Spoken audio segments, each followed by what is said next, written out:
পাম তেল আমদানিকারকদের জন্য এবার উপহার নয়, ওরাং ওটাং দত্তক দেয়ার পরিকল্পনার কথা জানিয়েছেন মালয়েশিয়া। পাম তেলের পরিবেশগত প্রভাব নিয়ে উদ্বেগ কমাতে উদ্যোগ বলছেন দেশটির পরিবেশ মন্ত্রী। তবে সরকারের এই পরিকল্পনা জীববৈচিত্র্য সংরক্ষণের জন্য হুমকি বলছে পরিবেশবাদী সংগঠনগুলো।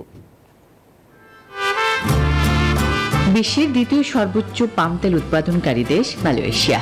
উৎপাদন বাড়াতে গেল মে মাসে ওরাং ওটাং কূটনীতি অনুসরণের কথা জানায় সরকার। অর্থাৎ যেসব দেশ পাম তেল কিনবে তাদের লেজবিহীন বানর জাতীয় প্রাণী ওরাং ওটাং উপহার দেবে মালয়েশিয়া। এবার পাম তেল আমদানিকারকদের জন্য ওরাং ওটাং দত্তক দেওয়ার পরিকল্পনা নিয়েছে মালয়েশিয়া। তবে দেশটির পরিবেশ মন্ত্রী বলেন, পরিবেশের ভারসাম্য বজায়ের বিষয়টি মাথায় রেখেই এই পরিকল্পনা হাতে নিয়েছে সরকার।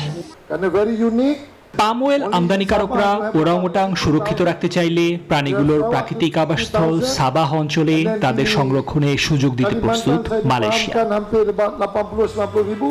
ওরাং ওটাং দত্তক দেওয়ার পরিকল্পনার সমালোচনা করছে বন্যপ্রাণী সংরক্ষণে কাজ করা সংস্থাগুলো।